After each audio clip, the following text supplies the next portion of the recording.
Hey guys, welcome back to the channel. In today's video, I'm going to show you how to create and send an invoice in QuickBooks.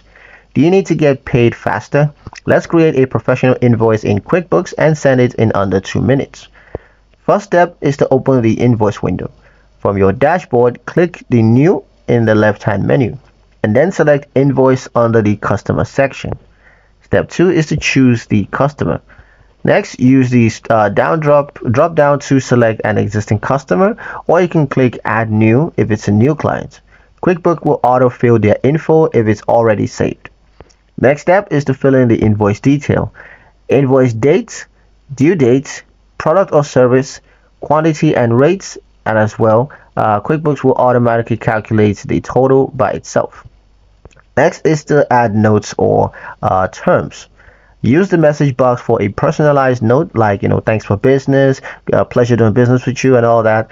You can also include payment instructions or late fee warnings if you want. Step 5 is to attach files. Now this is optional, but you can attach receipts, images, or contacts by clicking the paperclip icon. Step 6 is to preview and send. Click Save and Send, and QuickBooks is going to give you an email preview. So edit the subject or message and then click Send and close. The customer gets a professional looking invoice with a Pay Now button if you've set up online payments. And that's pretty much it for the video, guys. Hope you liked it. Hope you found the information here useful enough. If you did, like, share, and subscribe for more helpful tutorials. Thank you guys for watching, and we'll see you in the next one.